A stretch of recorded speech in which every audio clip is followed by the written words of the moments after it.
With commanding views over the Sound of Mull, Duart Castle is the ancestral home of Clan MacLean.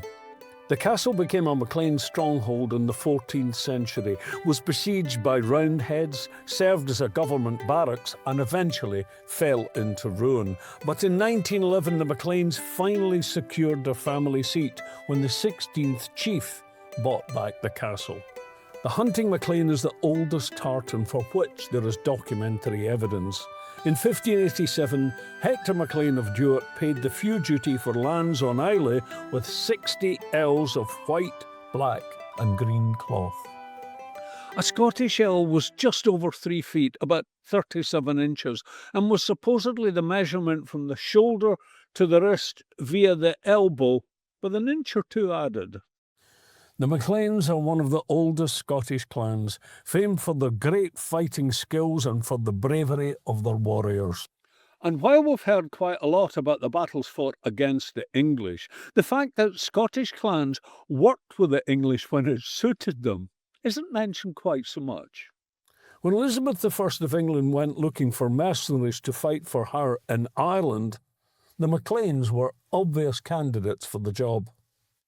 It seems likely that Elizabeth hoped that the MacLean chief Lachlan Mór would encourage other clans to join him, but the Irish conflict dragged on, and whatever MacLean was offered and whatever he hoped to gain, he was never actually paid for his help.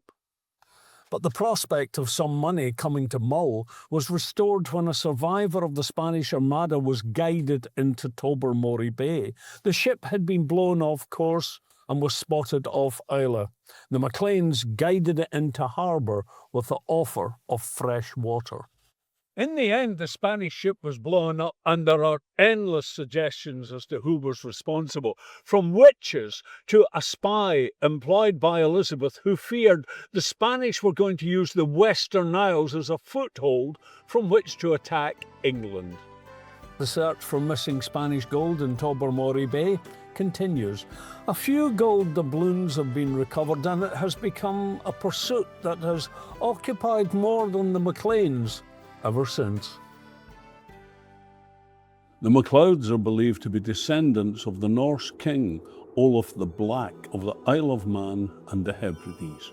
The Clan MacLeod seat is at Dunvegan, but the previously held castles at Lewis and Harris and at Assynt in Sutherland. Dunvegan Castle is the oldest continually inhabited castle in Scotland, with parts dating back to the 13th century. Today, Dunvegan is one of Skye's major tourist attractions, and it's where the associated Clan MacLeod societies meet every 4 years for the Clan MacLeod Parliament. The MacLeod Parliament was started in 1956 by the then clan chief Dame Flora MacLeod of MacLeod, and now brings MacLeods from all over the world to discuss clan affairs. Dame Flora was the clan's first woman chief in a line that goes back to the 13th century. Eviction and clearance reduced the MacLeod population on Skye, and when Samuel Johnson and his biographer visited Dunvegan on the 2nd of October 1773, James Boswell recorded a dance put on for their entertainment. We perform with much activity a dance which I suppose the emigration from Skye has occasioned. They call it America.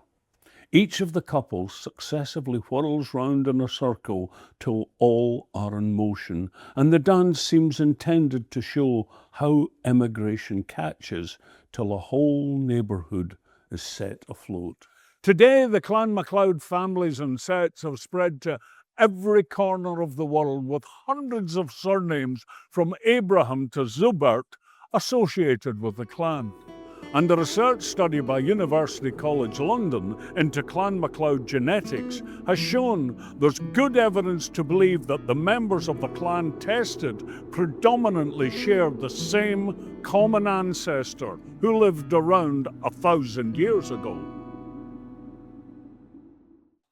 Kisimul Castle is a MacNeil Island fortress in Castle Bay Barra, known as the Castle in the Sea. The island has been occupied at least since the Bronze Age, and the present castle dates from the 14th century. Kisimul Castle was abandoned when the island was sold in 1838. Some of the stones were used as ballast for fishing boats, and others ended up in Glasgow as paving stones. What remained of the castle and most of Barra was bought in 1937 by the clan chief Robert Lister MacNeil, who restored the castle, and it's now the seat of the current clan chief, Rory MacNeil. For centuries it was thought that the MacNeils were descended from Niall of the Nine Hostages, High King of Ireland in the 5th century, through a descendant who supposedly left Ireland in the 11th century. But a recent DNA check proved the MacNeils are of Viking descent, grouping them with the Norse Gaels, a tradition that is both Viking and Gaelic. And like the Vikings, the MacNeils were extraordinary seamen and well used to the waters of the Minch, where their vessel of choice was the biddlin, which was smaller and faster than other boats of the time. And from early in the 15th century, the MacNeils coupled Viking seamanship with the Celtic raiding tradition, carrying out at sea what others did on land. But by the 16th century, royal authority stretched to the Hebrides. When the clan chief Rory MacNeil, known as Rory the Turbulent, led a raid on an English merchant ship, he was hauled before King James VI in Edinburgh. James was annoyed because the raid had offended Queen Elizabeth, and he was anxious that nothing interfered with Elizabeth, appointing him as her successor. Rory reputedly told the king he thought he'd done him a favour by irritating the woman who had killed his mother, Mary Queen of Scots. The 18th and 19th centuries were times of mass immigration. People left Barra for Canada, America, Australia, New Zealand, and of course, the industries of Glasgow. Not surprisingly, there are MacNeil associations across the world, and incidentally, the MacNeils share a motto with Clan MacDougall.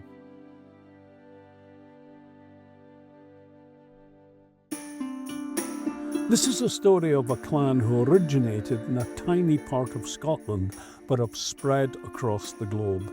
In Sweden and Borneo, across America, Canada, Australia and New Zealand, there are members of Clan Macpherson.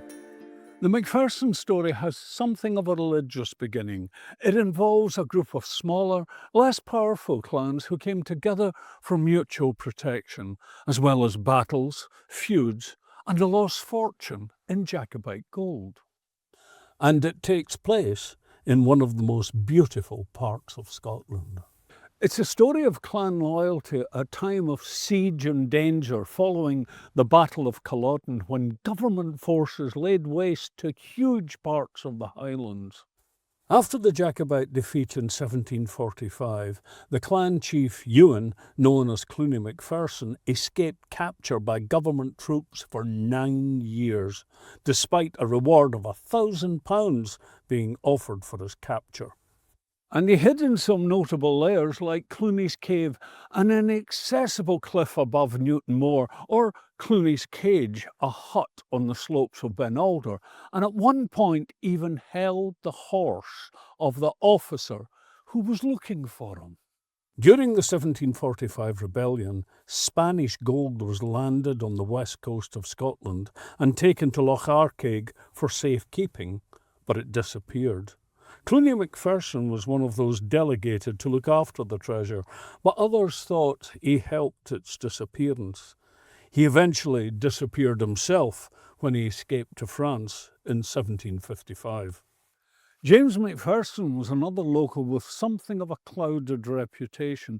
As the author of 3 collections of what was largely his own work, he tried to pass off as poems by Ossian, a pre-Christian blind Gaelic bard. He created a literary sensation and a controversy. But not everyone was taken in. There were those, mainly Samuel Johnson, who said the work was a fraud. But a later charge brought even greater infamy. In the aftermath of the Highland clearances, Macpherson was accused of enthusiastically transporting people from the estates he had acquired around his birthplace in Kingussie, and that he had bought the right to be buried in Westminster Abbey.